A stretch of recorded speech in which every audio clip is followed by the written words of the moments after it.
नमस्कार दोस्तों, क्या आप जानते हो गूगल पर हर दिन 8.5 बिलियन से ज्यादा गूगल सर्चेस किए जाते हैं। ये ऐसा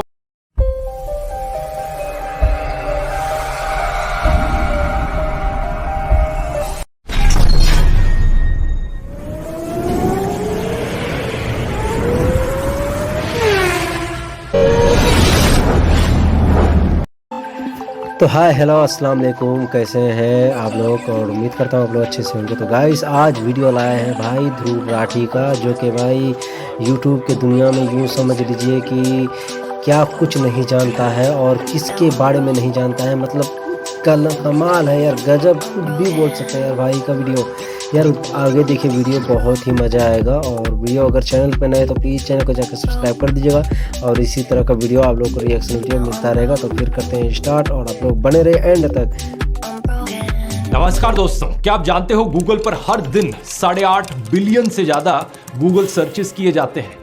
ये ऐसा हो गया कि मान लो दुनिया में रहने वाला हर एक इंसान दिन में एक बार कुछ ना कुछ गूगल सर्च करता हो। अपने आप में कोई छोटी बात नहीं है, लेकिन इससे भी कमाल की चीज ये है कि ये सब करना बिल्कुल फ्री है। और ना सिर्फ गूगल सर्च, गूगल का ऑलमोस्ट हर एक product completely free to use है। यूट्यूब पर वीडियोस देखना फ्री है, जीमेल का इस्तेमाल करना फ्री है, गूगल मैप्स का यूज करना फ्री है। इतना सब कुछ फ्री देने के बावजूद भी गूगल की जो मार्केट कैप है वो $2 ट्रिलियन से ज्यादा की है। ये कैसे हो सकता है? कैसे गूगल इतनी सारी सर्विसेज हमें फ्री में दे सकता है? हमसे कोई पैसा नहीं लेता, लेकिन फिर भी इतनी अमीर कंपनी बन गया। आइए समझते हैं दोस्तों इंटरनेट की सबसे फेमस कंपनी का बिजनेस मॉडल आज के इस वीडियो में।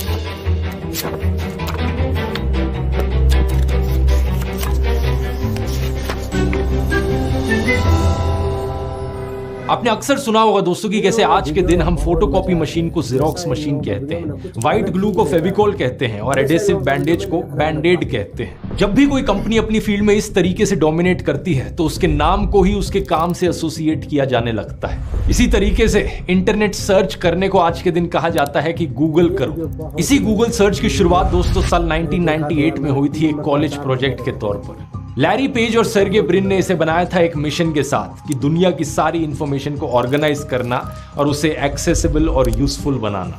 What is our mission? Basically, we want to organize the world's information and make it universally accessible and useful. शुरुआती दिनों में गूगल सिर्फ एक सिंपल सा सर्च इंजन था, जो कि कुछ ऐसा दिखता था।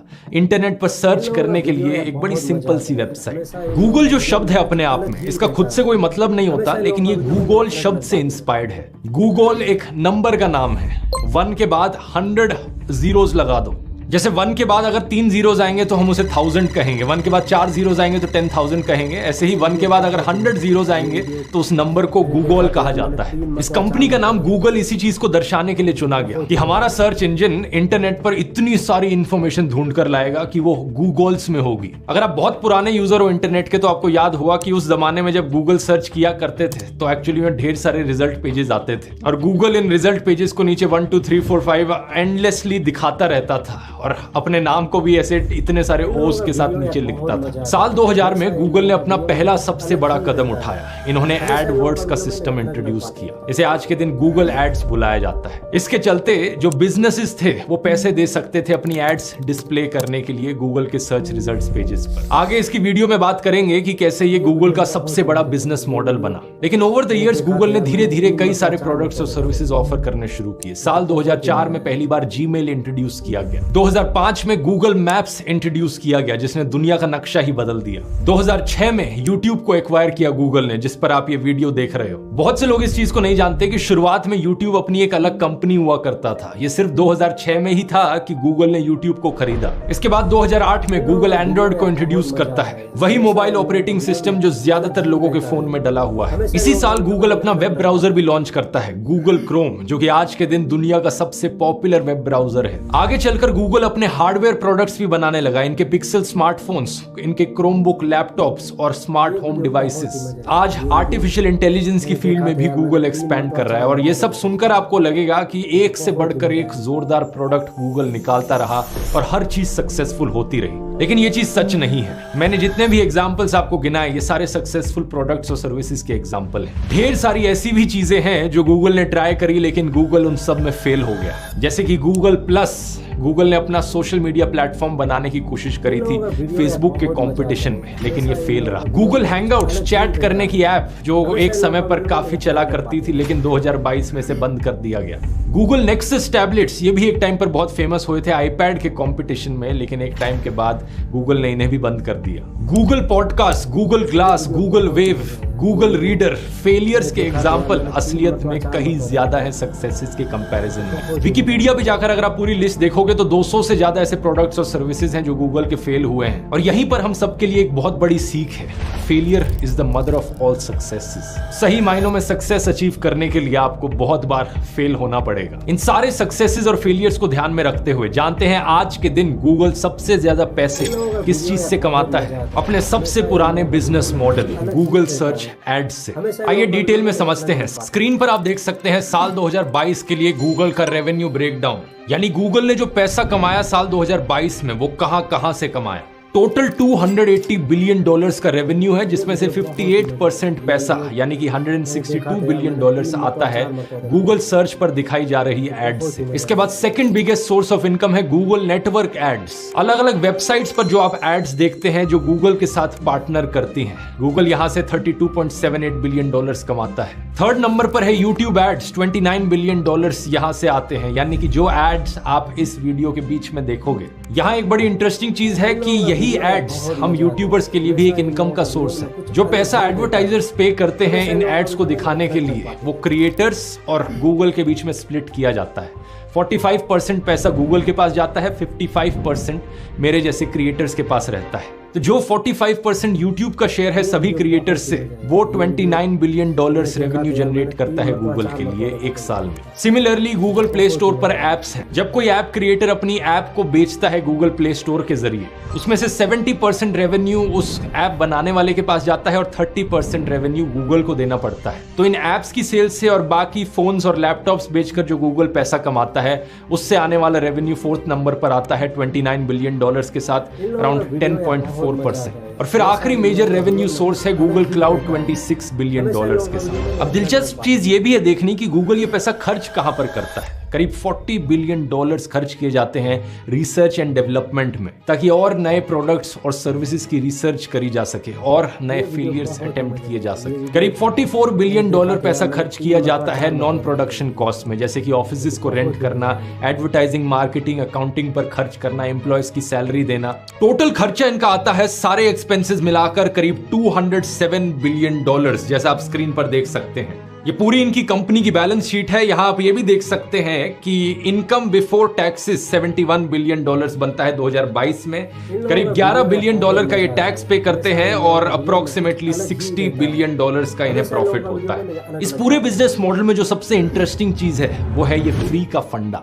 आखिर ये फ्री चीजें देकर कैसे पॉसिबल है प्रॉफिट कमाना? इसके पीछे दो कारण है। पहला तो है कि ये फ्री चीजें सारी कंप्लीटली फ्री नहीं है। बेस लेवल प्रोडक्ट्स के फ्री है, लेकिन अगर आपको प्रीमियम सर्विस चाहिए तो आपको पैसे पे करने पड़ते हैं। ये एक बड़ी कॉमन बिजनेस स्ट्रैटेजी है जिसे फ्रीमियम मॉडल कहा जाता है, फ्री प्लस प्रीमियम, और बहुत सी कंपनीज इसका इस्तेमाल करती हैं। स्पॉटिफाई, लिंक्डइन, जूम और अब तो ट्विटर भी इसका इस्तेमाल करता है। सिंपल शब्दों में कहा जाए, जो बेसिक चीज होगी वो आपको फ्री में दी जाएगी, लेकिन अगर आपको प्रीमियम सर्विस चाहिए तो उसके लिए आपको पैसे पे करने पड़ेंगे। जैसे कि जीमेल इस्तेमाल करना फ्री है, लेकिन उसकी स्टोरेज लिमिट है 15 GB की। उससे ज्यादा स्टोरेज चाहिए तो आपको पैसे पे करने पड़ेंगे। गूगल ड्राइव इस्तेमाल करना फ्री है, लेकिन उसकी भी स्टोरेज लिमिट है 15 GB की। उससे ज्यादा चाहिए तो पैसे पे करने पड़ेंगे। यूट्यूब पर वीडियोस देखना फ्री है, लेकिन बीच में एड्स आएंगे। एड्स अगर आपको हटानी है तो आपको पैसे पे करने पड़ेंगे, यूट्यूब प्रीमियम खरीदना पड़ेगा। ये फ्रीमियम मॉडल बड़ा सक्सेसफुल मॉडल है, क्योंकि ये ट्राई बिफोर बाय का मौका देता है कि आप प्रोडक्ट को ट्राई कर सको और अगर आपको पसंद आए तो उसके बाद ही आप पैसे पे करो। लेकिन गूगल के केस में बात बड़ी इंटरेस्टिंग ये है कि ज्यादातर लोग फिर भी इनकी पेड सर्विसेज का इस्तेमाल नहीं करते हैं। 95% लोग जो YouTube को देखते हैं उन्होंने प्रीमियम नहीं खरीद रखा। 95% लोग जो जीमेल या गूगल ड्राइव का इस्तेमाल करते हैं वो पैसे नहीं पे करते उसके लिए,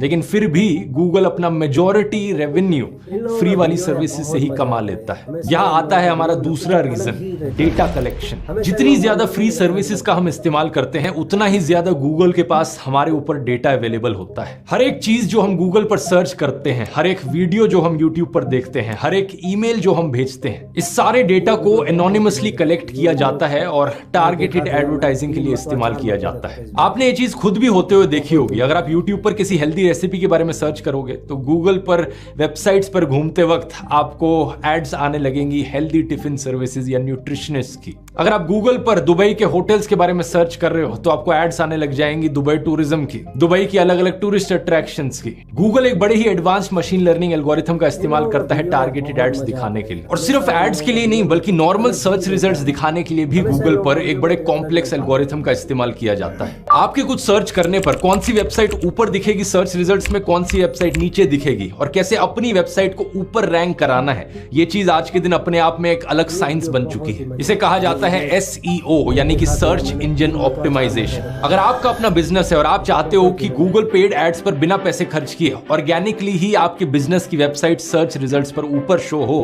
तो आज के वीडियो के स्पॉन्सर आपके लिए काफी यूजफुल होंगे। दैटवेयर एक SEO की कंपनी है जो 1000 से ज्यादा प्रोप्राइटरी AI एल्गोरिथम्स और एडवांस्ड SEO टेक्निक्स का इस्तेमाल करती है। ये आपकी मदद करेंगे आपके ब्रांड को टॉप पर रैंक कराने में सर्च रिजल्ट्स में, ताकि आपका बिजनेस और आपका ब्रांड और ज्यादा विजिबल बन सके और लोग आपकी वेबसाइट पर आ सके। ये प्रिसाइज ROI ट्रैकिंग भी करते हैं और रियल टाइम इंसाइट्स भी देते हैं ताकि आप इनके रिजल्ट्स को ट्रैक कर सकें और इन्फॉर्म्ड डिसीजंस ले सकें। सर्च रिजल्ट्स में अच्छा रैंक किया जाना किसी भी छोटे बिजनेस के लिए एक लॉटरी जैसा है, क्योंकि हजारों नए पोटेंशियल कस्टमर्स वहां पर सिर्फ एक गूगल सर्च के जरिए आपकी वेबसाइट पर आ सकते हैं। तो अगर आप इंटरेस्टेड हैं thatware.co वेबसाइट पर जा सकते हैं, इसका लिंक नीचे डिस्क्रिप्शन में भी मिल जाएगा और अपनी इंक्वायरी इन्हें ड्रॉप कर सकते हैं। अब पेड एड्स के टॉपिक पर वापस आते हैं, इस चीज को बेहतर समझने के लिए कि एग्जैक्टली गूगल एड टारगेटिंग कैसे करता है। आपका एज ग्रुप क्या है, आप एक आदमी हो या औरत हो, आप किस देश में रहते हो, किस शहर में रहते हो, किन चीजों के बारे में आप सर्च करते हो, क्या चीजें आपको पसंद है, इन सारी चीजों के बेसिस पर आपका एक प्रोफाइल बनाया जाता है। और दूसरे पर्सपेक्टिव से जो एक एडवर्टाइजर होता है वो इन सारी चीजों को चूज कर सकता है। आपका एक छोटा सा बिजनेस है कपड़े बेचने का या चश्मे बेचने का, और आप चाहते हो कि आपकी एड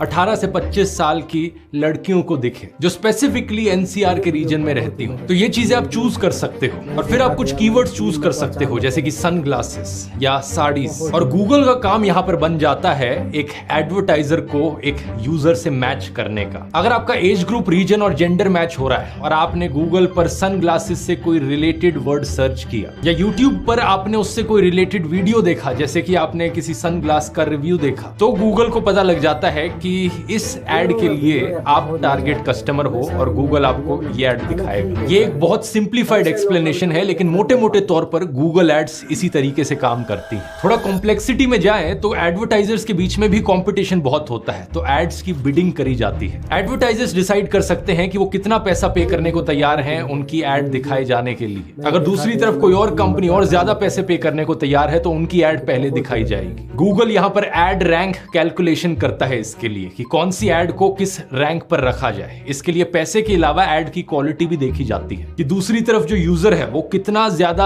अच्छे तरीके से मैच कर रहा है इस स्पेसिफिक एड के साथ। उसने अगर कुछ सर्च किया है तो कितना ज्यादा रेलेवेंट है ये वाला एडवर्टाइजर्स उस एक यूजर के लिए। और यहाँ एड्स के भी अलग अलग टाइप्स होते हैं, जैसे कि सर्च एड्स। जब आप गूगल पर कुछ लिखते हो, सर्च रिजल्ट्स में जो टॉप पर एड्स आती हैं उन्हें सर्च एड्स कहा जाता है। फिर होती हैं बैनर एड्स। अलग अलग वेबसाइट्स पर जब आप जाते हो, जैसे कि किसी न्यूज वेबसाइट पर, तो बैनर्स में जो एड्स साइडों में आपको दिख रही होती है ये गूगल डिस्प्ले नेटवर्क का हिस्सा होती है। और फिर है यूट्यूब पर दिखाए जाने वाली वीडियो एड्स, जो वीडियो के बीच में या वीडियो के पहले प्ले होती है। इसमें भी स्किपेबल और नॉन स्किपेबल की कैटेगरी होती है। अगर हम इन सारी अलग अलग टाइप की एड्स से आने वाले पैसों को टोटल करके देखें तो गूगल का जो टोटल एड से आने वाला रेवेन्यू है वो $237 बिलियन है। और वैसे ही 2022 में इनका टोटल रेवेन्यू था $280 बिलियन। तो 280 में से $237 बिलियन तो सिर्फ इन एड से ही कमाता है गूगल। इस चार्ट को देखिए, साल भर साल आप देख सकते हैं गूगल का एडवर्टाइजिंग रेवेन्यू कितना था। ऑलमोस्ट एक एक्सपोनेंशियल ग्रोथ यहाँ देखने को मिल रही है। पिछले 20 सालों से ये रेवेन्यू बढ़ता ही रहा है और 2020 से 21 में आप देखेंगे एक बहुत बड़ा जंप आया है। ये कोविड की वजह से था। ज्यादातर लोग अपने घरों में बैठकर इंटरनेट पर समय बिता रहे थे, ज्यादा एड्स देखी जा रही थी, ज्यादा एडवर्टाइजर्स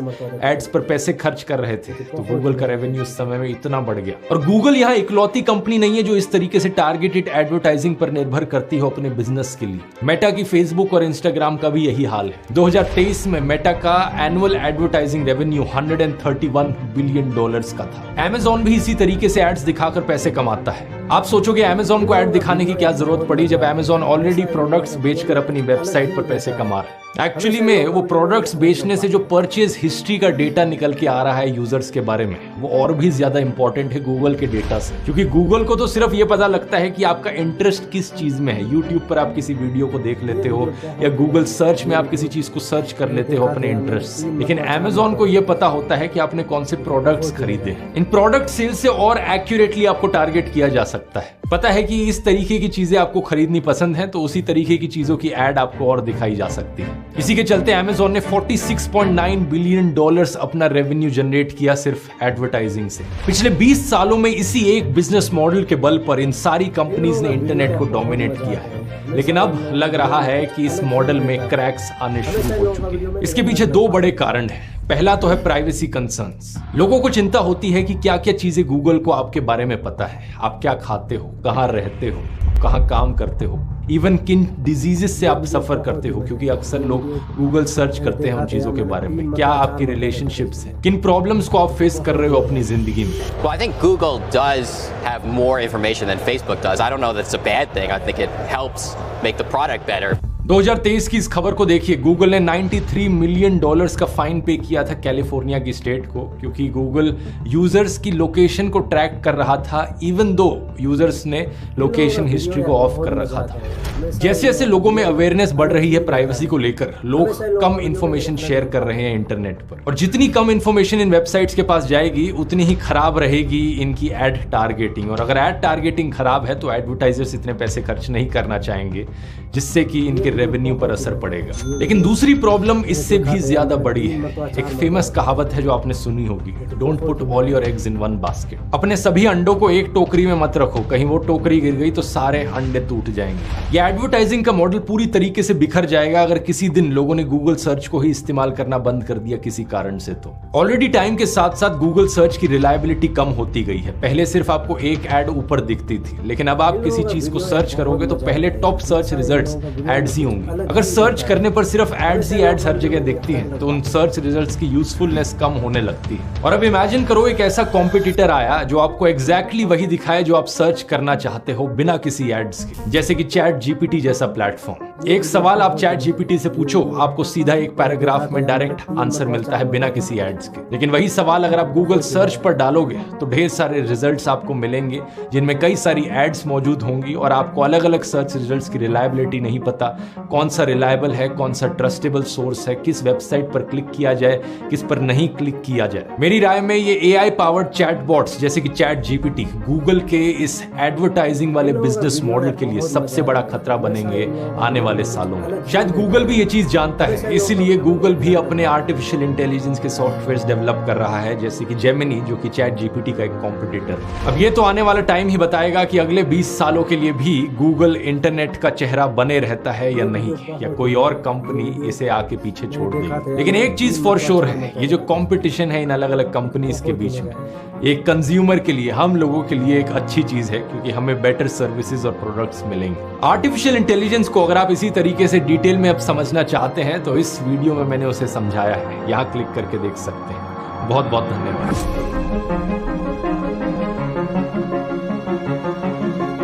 वीडियो यार बहुत मजा